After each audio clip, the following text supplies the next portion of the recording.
Alright, here's the 79 XS1100. This used to be Sidecar Kev's old bike. I got it off a guy. That he sold it to. And it was in really good shape still. There's the tank. It's over here. It's off. Couldn't get a trailer big enough, so we had to take it apart to transport it. Here's the sidecar. It's still in really great shape. Paint's a little faded. Probably could be buffed out. I think it was lacquer or something. But probably definitely redoing the paint scheme and all that anyway. So just the aesthetic stuff. But here's the bike. And right in here was where the battery was for it. And it was this guy right here, which you can see is fully charged now. So, when I got the bike, it's attached, and there were a power wire attached directly to the solenoid, and the ground wire was grounded over by the right shock through the frame. And then there are these three guys here, and I'm pretty sure these were just ground wires and brake and turn signal light wires. I went ahead and marked them and everything when I clipped them so I can hook them back up. And take a little look under here. By the way, I thought it's peculiar too that this bike doesn't have a hinge for the seat. I don't know why Yamaha thought that would be helpful, but so anyways, it has been converted to the blade style fuses. You can see they're all in there, and it was a little tape job. I haven't peeled the onion back to see if it was soldered or anything, but everything else was looked pretty clean. All the contacts I pulled out and checked out, and these two guys right here are the two wires that were hooked up to the sidecar, and they were spliced in to a blue and a green with a white. I'm guessing those are like turn signals. This guy right here was unplugged. Had no idea what that goes to. As well as this little fella right up here by the coils. It's a little 2-pin connector. Don't know where that goes.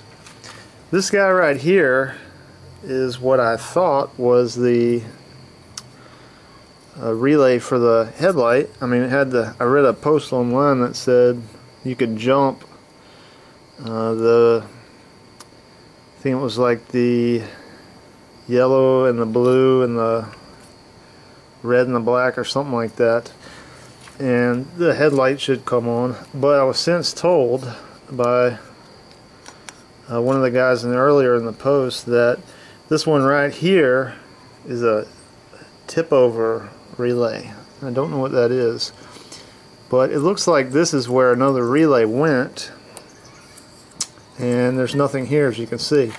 And I read back in some of Kevin's old posts, and I read about him talking about putting a relay, I believe a headlight relay, somewhere in the sidecar. And I don't know what's up with that. Still trying to think about what's going on there.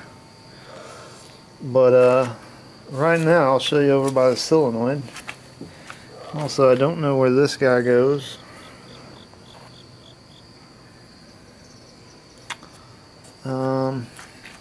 Let's see.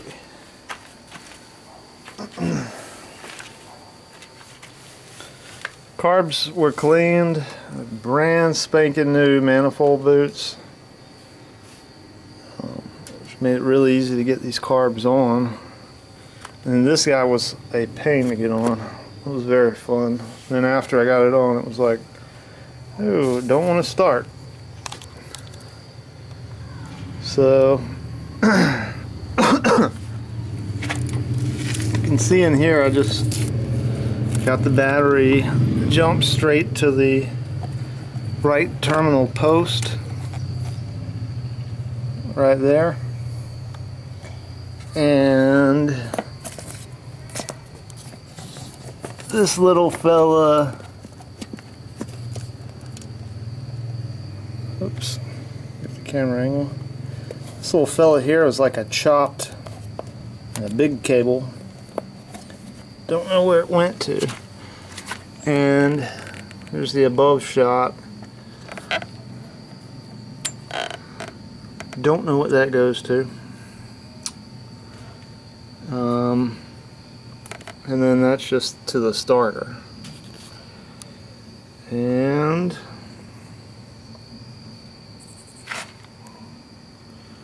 these little guys down here, really need to look through a wiring diagram. Just haven't had a chance to sit down and go through that yet. But so you can turn it on after we give it some power back.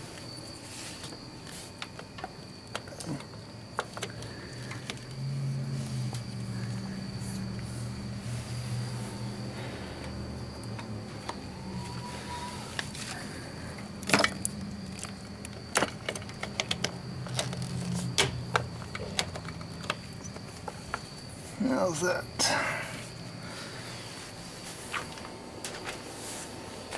Suppose this would help.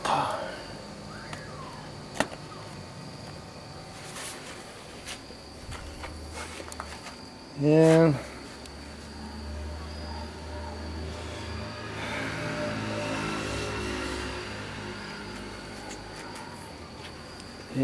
kick it over.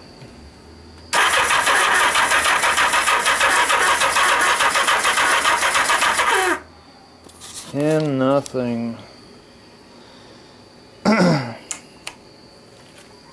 Like I said yesterday, I actually had, I was thinking I was getting weak spark because I can actually pop a plug in and demonstrate what I was getting, but I pulled the actual plug cap off and stuck the lead after I had snipped it a little right by the block, and it popped a few times nice and bright and blue, and then the headlights kicked on and I let go and I hit the start button again and it almost started. And then I sat and scratched my head, turned the key off, turned it back on, and there was no headlight, and then it was back to the same deal. So I'm pretty sure I'm not missing much. You know, something just a little bit off, and I'm guessing that this thing would have cranked right up if I didn't disconnect the sidecar. Sadly. So I checked the voltage to both the coils back here. I was getting 12 at the orange and 12 at the, I think, the gray, the other guy. And it is kicking some sparkage. It's just not very strong at all. It's not a whole lot going on. So that's pretty much the story where it's sitting right now. Hopefully I'll be able to get things sorted, because I'm really looking forward to riding this. It'll be the first sidecar I've driven or ridden. So if you guys can help, that will be awesome. And thanks for watching the video. Hope it wasn't too long-winded and boring for you. So thank you.